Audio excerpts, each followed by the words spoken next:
லக்ஷ்மி நாராயணன் ஒரு விஷயம் சொல்றாரு. யாராவது என்ன சொன்னான்னு சொல்ல முடியுமா? அந்த மைக்கு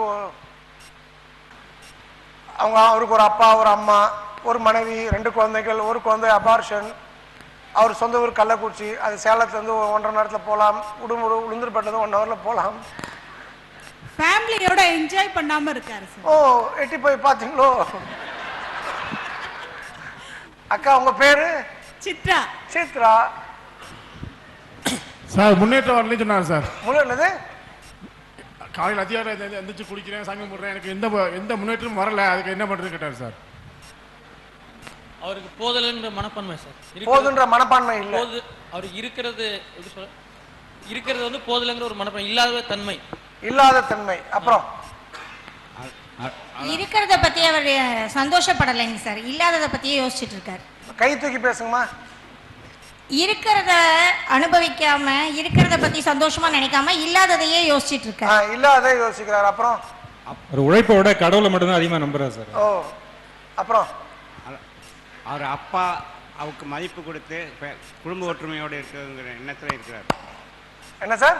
அப்பாவுக்கு மதிப்பு கொடுத்து குடும்ப ஒற்றுமையோடு இருக்கிற எண்ணத்தில். எங்க இருக்கீங்க? குடும்ப ஒற்றுமையோடு இருக்கின்ற எண்ணத்தில் இருக்கிறார். அந்த அவருடைய தாட் ப்ராசஸ் இல்ல, அவர் அதை மாத்தி யோசிக்கல, அதுக்குள்ளே இருக்கார்.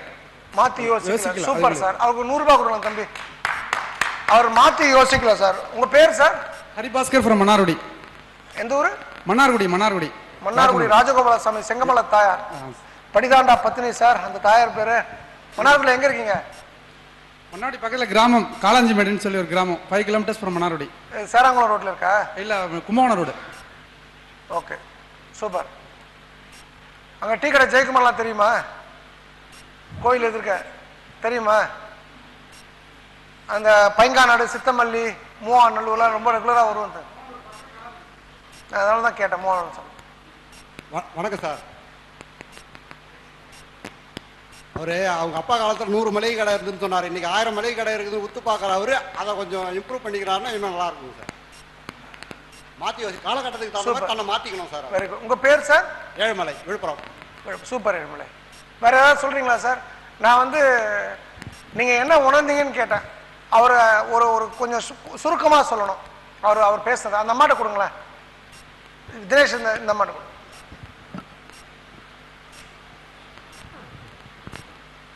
அவர் மனைவி அழைத்து சென்ற இடங்கள் எல்லாம் நெகட்டிவ் எனர்ஜி உள்ள இடங்களாகவே கூட்டிட்டு போய் சென்றிருக்காரு. சந்தோஷமாக இருக்க வேண்டிய கும்பகோணம் நெகட்டிவான இடம், ஏற்காடு நெகட்டிவான, கொடைக்கானல் இல்ல, சூசைட் ஒரு சந்தோஷமா இருக்கிறதுக்கு ஒரு ஜாலியா அவர் லைஃபே அப்படிதான் வாழும்போது அங்க அதான கூட்டு போக முடியும். அந்த வட்டத்துக்குள்ளரே அவர் இருந்தார். அம்மா, நீங்க என்ன கல்யாணம் ஆகி 30 வருஷம் ஆச்சு உங்களுக்கு? மேல ஆயிடுச்சு. எவ்வளவு வருஷம் ஆச்சு? 40 வருஷம் ஆயிடுச்சு. ஓகே, நீங்க தான் சிரிக்கிறீங்க போல இருக்கு. ஓகே, சந்தோஷமா, மகிழ்ச்சி சார். அவர் இன்னும் 10 வருஷத்துக்கு முன்னாடி இருந்தே இருக்காரு. இன்னும் 10 வருஷத்தை விட்டு தாண்டி வரல. அக்கா, நீங்க எந்த ஊர்ல டாக்டர் படிச்சீங்க? சென்னை. சென்னை. உங்க பேருமா? யசோதா. யசோதா சார். அப்படி பாருங்க சார். அப்புறமா சார் மைக், இவருக்கு ஒரு மைக் கொடுங்க சார். ஃப்ரண்ட்ல ஒரு மைக் கொடுங்க தினேஷ் சாருக்கு. சொல்லுங்க சார். ஏஞ்சி பேசுங்க சார். தன்னை உணராமல் இருக்கிறது. தன்னை உணராமல் இருக்க. இவருக்கு ஒரு 100 ரூபாய் கொடுப்பா. என் கையில கொடுக்கணுமா? நான் செருப்பு கட்டணும், வேற ஒன்றும் இல்லை சார். சரி, இல்லை நான் ஒரு வாட்டி கட்டினா அப்புறம் அந்த பணத்தை மறுபடியும் தொடர்றதுக்கு கை கழுவணும். அப்போ ஒரு 100 ரூபாய் கொடுப்பா சார். சார், இது எல்லாருமே வந்தீங்கன்னா டைம் வேஸ்ட் ஆகும் சார். இது பிடிவாதம் சார். சார், இந்த செருப்பை கையில் தொட்டு இப்போ பணத்தை தொடுவீங்க நீங்க. சொல்லுங்கம்மா. நீங்க கை கவனதுக்கு அப்புறம் ஒரு 100 ரூபாய் கொடுத்துருப்பா சார். சார், நீங்க செருப்பை தொட்டுட்டு அதுக்கு கையில கொடுக்க கூடாது சார். இன்னும் சின்ன பிள்ளை மாதிரி இருக்கீங்க. கை கழுவிட்டு போய் அவர்கிட்ட வாங்கிக்க. சொல்லுங்கம்மா. சார், அவர் அந்த இருக்கிற கடையில எத்தனை செஞ்சா நம்ம வந்து முன்னேற்றம் கொண்டு வர முடியும்ன்றத பத்தி சிந்திக்காம அந்த கடையை பத்தி மட்டுமே சிந்திச்சிட்டு இருக்காரு. அந்த கடையில என்னென்ன புது யுக்திகள் நம்ம கையாளலாம், எதன் மூலம் வருமானத்தை பெருக்கலான்ற அந்த யோசனைகள், ஒரு கடையை 10 கடையை ஆக்கணும்ன்ற அந்த எண்ணம் அவருக்கு இன்னும் வரல. ஒரு சார், அவர் கழுவு போறாரு சார். நீங்க எதுக்கு நீங்க தயவுசெய்து பின்னாடி போயிடுங்க சார். இதாவது தயவுசெய்து தப்பா நினைச்சுக்காதீங்க சார். ஏன்னா நீங்க என்ன பாதிப்பீங்க சார். கொஞ்சம் பின்னாடி போயிடுங்க. அம்மா, ஒருத்தர் உதவி கேட்காம இன்னொருத்தருக்கு உதவி பண்ணக்கூடாதுமா. கொஞ்சம் பின்னாடி போயிடுங்க சார் ப்ளீஸ். நீங்க சொல்லுங்கம்மா. இருக்கிற கடையில நம்ம என்ன முன்னேற்றம் செஞ்சா வருமானத்தை பெருக்கலாம், மத்த ஜனங்களை கவர் பண்ணலாம்ன்ற அந்த யுக்தி அவருக்கு வந்து இன்னும் இல்ல. இன்னொரு விஷயம் சொன்னீங்க, அது அவர் வந்து இருக்கிற இருக்கிற கடையிலேயே குதிரை சட்டிலே குண்டு மாதிரி சொல்றாரு. இந்த குண்டு சட்டிலே குதிரை ஓட்டுறாரு. நீங்க குதிரை சட்டிலே குண்டு ஓட்டுறாருன்றீங்க.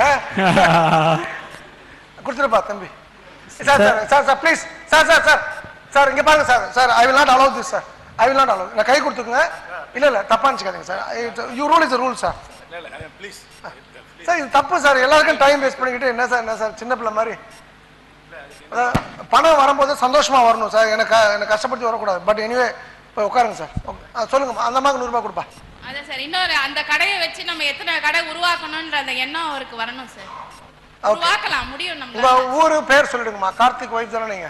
Karthik wife Maheswari sir. அதாம்மா எனக்கு தெரியும், நீங்க சொல்லணும்ல. மகேஸ்வரி, சென்னை. Okay sir. அப்பா பணம் கொடுத்தலாம் என்ன மறக்காம வாங்கிக்கிங்கப்பா. சரியா சார்? சொல்லுங்க தம்பி. சார் ஒரு அட் அ டைம்ல அவர் 2 வேலை பார்க்குறாரு. குளிக்கும்போது திருப்பாவே சொல்றாரு. இல்ல 2 வேலை பார்க்குறாரு. ஒரு வேலை என்ன தம்பி? குளிக்கும்போது திருப்பாவே சொல்லிட்டு இருக்காரு. ஆமா. எந்த அவனுக்கு 200 ரூபாய் கொடுங்கப்பா தம்பி.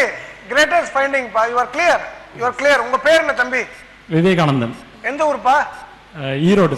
அந்த பேருக்கு ஏற்ற மாதிரி உன தாட் ப்ராசஸ் பா. சல்யூட்ப்பா. கிரேட். நம்பர் 1. நம்பர் 2 அவர் வந்து சொன்ன வார்த்தை காப்பாத்தினாரான்னு தெரியல சார். அவர் பேசும்போது அவர் சொல்லல. யார் வந்து சொன்ன வார்த்தை காப்பாத்துறாங்களோ அவங்க மேல நம்பிக்கை கூடும், அவர் பிரபலமாவார். அது மட்டும் நான் சொல்லணும்னு நினைக்கிறேன் sir. So okay, first is a good point. அவருக்கு தினேஷ் அவர் 100 ரூபாய் கொடுங்களா அவருக்கு? அடுத்தது சார். சார் கொடுத்துருங்க சார். இங்கே சார்.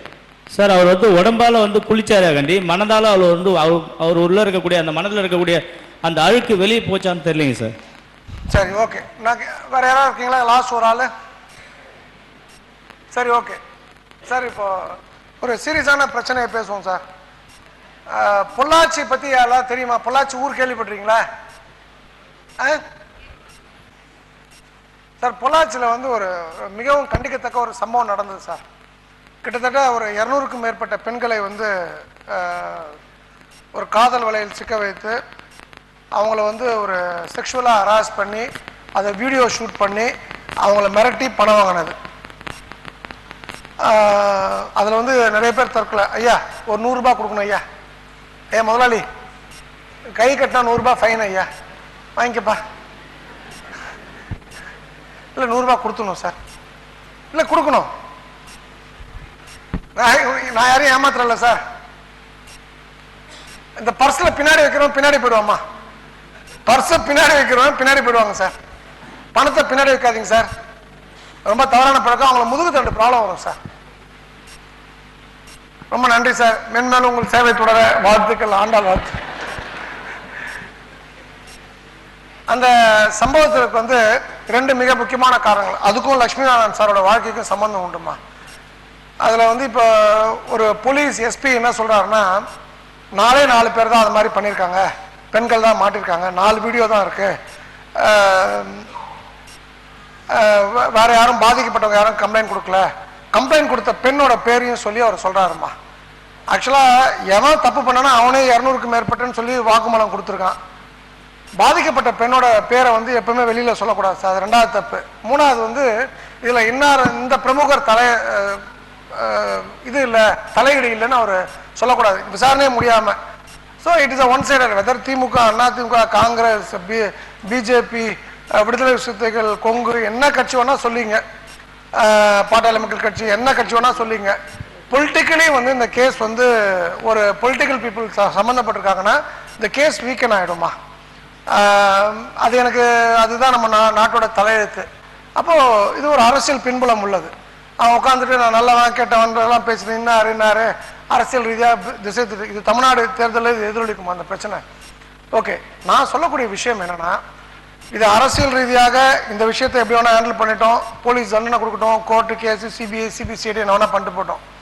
பட் இதுக்கு அடிப்படை காரணங்கள் பார்த்தீங்கன்னா, கல்யாணம் ஆன பெண், கல்யாணம் ஆகாத பெண், 4 பேர் இருக்காங்க பசங்க, ஃபேஸ்புக்கு, ட்விட்டரு, வாட்ஸ்அப், இந்த 3 விஷயங்கள் சேர்ந்து கல்யாணம் ஆகாத பெண்களையும் ஆன பெண்களையும் சீரழித்து கிட்டத்தட்ட வந்து நிறைய பேர் தற்கொலை பண்ணதாகவும் சொல்கிறாங்க. கடந்த ஒரு 3-4 வருடங்களாக இது ஒரு 10 வருடமாக நடந்த விஷயம்னு சொல்கிறாங்க. இதுக்கு அடிப்படை காரணம் பார்த்தீங்கன்னா, படித்த பெண்களும் தப்பு பண்ணுறாங்க, படிக்காத பெண்களும் தப்பு பண்ணுறாங்க, மிகப்பெரிய கோடீஸ்வரங்களும் தப்பு பண்ணியிருக்காங்க.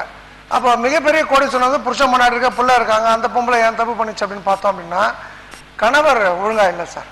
இந்த சென்ஸ் அவன் குடிக்கிறான், இன்னொரு பெண்ணோட இருக்கான்றது பிரச்சனை இல்லை, அது மாதிரி இல்லை. சரியா பேசுறது இல்லைம்மா மனைவியோட. எப்போ பார்த்தாலும் பணம் பணம் பணம். ஐயா 100 ரூபாய் கொடுக்கணும் ஐயா. அதான் என்னை கஷ்டப்படுத்தி வாங்கினீங்களே, என் பணம் எனக்கு கொடுங்க. தெரிஞ்சுதா சார்? பணம் வச்சு செய்யும். அப்போ அது என் பணம் கொடுப்பாரு. அவர் அப்படி அனுப்புப்பா அவரை. தம்பி சார் அப்படி போங்க சார் ப்ளீஸ். இதுதான் பிரபஞ்ச ரகசியமா. அந்த அந்த பெண்கள், பணக்கார பெண்கள் ஏன் தப்பு பண்றாங்கன்னா, அவன் கணவர் வந்து பணம் பணம் சுத்தும் போது நடைமுறை வாழ்க்கை, இந்த நொடி வாழ்க்கையை அவங்க வாழலாமா. ரெண்டாவது, அந்த பெண்கள், கல்யாணம் ஆகாத பெண்கள், காலேஜ் படிக்கிற பெண்கள் தப்பு பண்றாங்கன்னா, வீட்டில் ஒழுங்கா அன்பு கிடைக்கலன்னு அர்த்தமா. அது ஒரு குறிப்பிட்ட சமுதாய பெண்களை மட்டும் வந்து குறிவைத்து, ஏன்னா அந்த சமுதாய மக்கள்கிட்ட தான் பணம் இருக்குன்னு சொல்லிட்டு நடத்தப்பட்ட தாக்குதல் நான் பார்க்குறேன். ரொம்ப ரொம்ப நல்ல சமுதாயம் அந்த சமுதாயம். அந்த பெண்களுக்கு இந்த பாதிப்பு ஏன் வருதுன்னு சொல்லும்போது, அந்த சமுதாய மக்கள்கிட்ட பணம் அதிகமாக இருக்கு. அட் த சேம் டைம் பணம் அதிகமாக இருக்கும்போது கணவன் மனைவி கிட்டையும் கணவன் மனைவி 2 பேரும் பிள்ளைங்கிட்டையும் பாசம்ன்றது வந்து கம்மியாயிடுது. இந்த சென்ஸ் பாசம் இருக்கு, அது வந்து எஃபெக்டிவா ப்ராப்பரா சேனலைஸா இல்லை. அப்போ ஒரு பொண்ணு தப்பு பண்ணா கூட பிரச்சனை இல்லை, நல்லா வளர்த்துருந்தானா, அப்பா நான் தப்பு பண்ணிட்டேன், அண்ணா நான் தப்பு பண்ணிட்டேன், இதான் விஷயம் அப்படின்னு சொல்றாங்க. அந்த பிரச்சனைக்கு வந்து அன்னைக்கே தூக்கி போட்டு மிதிச்சு அப்பயே முடிச்சிருக்கலாம். ஆனா வந்து எங்க அப்பா தப்பா நினைச்சுப்போம், அம்மா தப்பா நினைச்சுப்பாங்கன்னு பயம் வரும்போது, இடைவெளி இருக்கிற இடத்துல தான் பயம் வருமா. யாரோ ஒருத்தவங்க சொன்னாங்க பணம்னா பயம் இருக்கணும்னு சொன்னாங்க. அப்ப எப்போ பயம் வரும்னா, இடைவெளி இருந்தால் தான் பயம். அப்ப இடைவெளி கம்மியாச்சுன்னா பயம் இருக்காதுமா. அப்போ அப்பா அம்மா கிட்ட அந்த இடைவெளி இருக்கு. அப்போ அந்த வளர்ப்பு முறை தப்புன்றது நீங்க கவனத்தில் எடுத்துங்க. நம்பர் 2, மனைவியை சந்தோஷமா வச்சுக்கலாம், இதான் கதி சார். இப்போ நான் அந்த அந்த திருட்டு பயிர்களை வந்து அவங்களுக்கு சட்டம் என்ன கொடுக்குதுன்னா 2வது விஷயம். ஆனா ஒரு காயினுக்கு 3 பக்கம் இருக்குமா. ஒரு பக்கம் அவன் பக்கம், ஒரு பக்கம் இவங்க பக்கம், நடுவில் இருக்குது கடவுள் பக்கம். நான் கடவுள் பக்கத்துலேருந்து சொல்றேன், நான் நடு பக்கத்திலிருந்து நான் சொல்றேன். என்ன நீங்க புரிஞ்சுக்கணும்னா, கணவனா இருக்கவங்க தயவுசெய்து பணத்தை வந்து செலவு பண்ணுங்க. நீங்க வந்து அக்கா தங்கச்சி அண்ணன் தம்பி அம்மா அப்பாக்கெல்லாம் பண்ணுங்க, தவறு இல்லை. ஆனா அதுக்கு ஈக்குவலண்டா அதை விட மேலாக உங்கள் மனைவிக்கு செலவு பண்ணுவது ரொம்ப முக்கியம். ஏன்னா உங்க மனைவி தான் வந்து உங்களுக்காக வந்து ஒரு ஒரு லைஃபே வந்து ஒரு இடத்துல இருந்து வேரோட ஒரு வேரடி மண்ணோடையும் வந்து பிடுங்கி ஒரு மரத்தை வைக்கிற மாதிரி ஒரு இடத்துல இருந்து இன்னொரு இடத்துக்கு ரீலோகேட் ஆயிருக்காங்க. அந்த மனைவிக்கு ஏதாவது நீங்க பண்ணணும்னு ஆசைப்பட்டீங்கன்னா, நீங்க பட்டு போடுவ, அப்புறம் பெரிய செயின், டாலர் வச்ச செயின் எங்கள் அக்கா லலிதா போட்டிருக்க மாதிரிலாம் நீங்கள் பண்ண அவசியம் இல்லை. நீங்கள் வந்து அவங்கள ஹாப்பியாக சாப்பிட்டியா, தூங்குனியா, நல்லா இருந்தது சாப்பாடு, இன்னைக்கு ரொம்ப நல்லா இருக்க, உங்கள் சேலை ரொம்ப நல்லா இருக்கு, ரொம்ப இன்னைக்கு ஸ்டைலிஷாக இருக்க, ரொம்ப ப்ளீஸ்ஃபுல்லாக இருக்க அப்படின்னு ஒரு 4 வார்த்தைகள் சொல்லலாம். நம்பர் 2, குழந்தைகளை பொறுத்த வரைக்கும் ஃப்ரெண்டாக வந்து நீங்கள் வந்து மொபைலில் இன்னைக்கு வந்து இனோவேட்டிபிள், மொபைல் இல்லாமல் நம்ம யாருமே வந்து வளர்க்க முடியாது. மொபைலோடைய ப்ளஸ் இருக்குது, மைனஸ் இருக்குது. மொபைல் கொடுங்க. நம்ம வந்து மொபைல் கொடுத்துட்டு பொண்ணு ஏதாவது மெசேஜ் அனுப்புவாளா, ஏதாவது தவறாக போயிடுவாளா, நீங்கள் வந்து அவளுக்கு தெரியாமல் அந்த லாக்கை ஓப்பன் பண்ணி பார்க்கும்போது உங்கள் பொண்ணு தப்பு பண்ணுவா. நம்ம பொண்ணு தப்பு பண்ண மாட்டான். தப்பு வந்து நடந்தாலும் அது வந்து எப்படி வந்து அதை சமாளிக்கின்ற அறிவையும் நமக்கு பெண்ணுக்கு புகட்டுன்றது அந்த இடத்துல நீங்கள் பொள்ளாச்சி சம்பவத்தை நீங்கள் கவனத்தில் எடுத்துக்கணும்.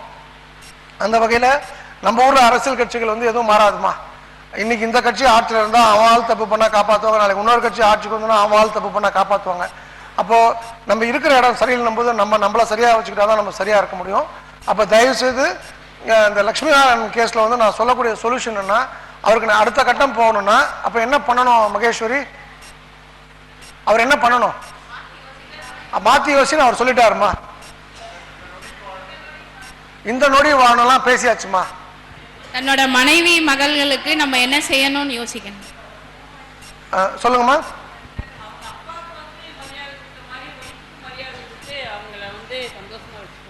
மைக் வாங்கி பேசுங்கம்மா, மைக் இல்லாம பேசாதீங்க. அவங்க அப்பாவுக்கு வந்து அவர் மதிப்பு கொடுத்து ஹனிமூன் போகலனாரு. ஆனா ஒய்ஃபோட உணர்ச்சிகளையும் புரிஞ்சு அவங்களையும் சந்தோஷப்படுத்தணும். அவங்கள மட்டும் ஃபர்ஸ்ட் இப்ப சந்தோஷப்படுத்தினா போதுமா? மனைவி மகனை நேசிக்கணும் சார். ஓ, யார் மனைவியை? மனைவி சார். ஏன் மனைவியா? மனைவி நேசிக்கணும் சார். அவருடைய மனைவி மகன் நேசிக்கணும் சார். எங்க லட்சுமி நாராயணன் அவர்கிட்ட மைக் கொடுங்க சார். தலைவர ஐயா, உங்களை அடுத்த கட்டம் கொண்டு போறோம் பாருங்க. எங்க ஆளுங்க பாருங்க 10 பொய் கேஸ் போட்டாங்க பாருங்க. உங்க 2 பெண் குழந்தைகளா? உங்களுக்கு எவ்வளவு சொன்னீங்க? 2 பெண் குழந்தைகள். ஆனா 2 குழந்தைங்க தான் சொன்னீங்க. எப்படி பெண் குழந்தைகள் கண்டுபிடிச்சேன்? நானா வந்து பெரிய பிரம்ம ஞானம் அத மாதிரிலாம் நமக்கு எதா இருக்கா? குறி சொல்ற ஆளா நம்ம? நீங்க 2 குழந்தைங்க தானே சொன்னீங்க? 2 பெண் குழந்தைங்களான்னு கேட்டா அதுக்கும் ஆமான்றீங்க. எப்படி அது நடந்தது? அது உங்களுடைய உடம்பு காமிச்சு கொடுக்குது சார். 2 பெண் குழந்தை பெத்துட்டேனே, எப்படி இருந்த நான் இப்படி ஆயிட்டேனே. ஒரு பெண் கல்யாணம் பண்ணிட்டேன் சார். அந்த பொண்ணு இப்ப எங்க இருக்காங்க? சென்னை வேளச்சேரி. அப்ப அவங்க கிட்ட தான் தங்கியிருக்கீங்க? ஆமா. ஓகே. உங்க மாப்பிள்ளை என்ன பண்றாரு? ஐடி கம்பெனில இருக்காரு. என்ன company? Tiger Analyse. Tiger Analyse தரமணியில இருக்கு. ஓஹோ. உங்க பொண்ணு என்ன பண்றாங்க? அவங்க ஹவுஸ் ஒய்ஃப். உங்க பேரன் பேத்திகள்? இல்ல. ஏதோ இல்ல, கல்யாணம் 8 மாசம் தான் ஆச்சு. 8 மாசம் ஆச்சு, இன்னும் குழந்தை இல்லைன்றீங்க? 4 மாசம் உள்ளாம இருக்காங்க. அதுதான் கேரு. என்ன பாஸ்கர் இப்படி பண்ணா என்ன அர்த்தம்? அப்பா மாதிரி பொண்ணு ஷார்ப்பா இருக்கணும். சரி, ஓகே. 2வது குழந்தை என்ன படிக்கிறாங்க? +2. அவங்க ஃப்ரெண்ட்ஸ் பேர் ஒரு 10 பேர் சொல்லுங்க. என்ன சார்? உங்க குழந்தை பேர் என்ன? ரங்கநாயகி. ரங்கநாயகி. நாயகியோடைய என்ன ஃப்ரெண்ட்ஸ்? 10 நாயகி ஃப்ரெண்ட்ஸ் பேர் சொல்லுங்க. பிரியா. பிரியா. மறுபடியும் பிரியா. காவ்யா. காவ்யா. சார் அதெல்லாம் பெண்களோட பேரு. நம்ம குழந்தைக்கு ஃப்ரெண்ட்ஸ் பேர் சொல்லுங்க. ஃப்ரெண்ட்ஸ் பேர் தான் சொல்றேன். சொல்ல மறுபடியும் சொல்லுங்க. பிரியா. பிரியா 1, காவ்யா 2. ஆமா. காவ்யா 2, பிரியா 1. அனிதா. அனிதா. அப்புறம் திலகா. 3 எழுத்து பேரா சொல்ல. சித்ரா. திருக்குறள் அரசி. திருக்குறள் அரசி. திருக்குறள் அரசி. இந்த 4 பேர் தான் தெரியும். 4 பேர் எங்க வீட்டுக்கு வந்திருக்காங்க, அதான் தெரியும். அப்ப இதுதான் இன்டராக்ஷன் அப்பாவோட.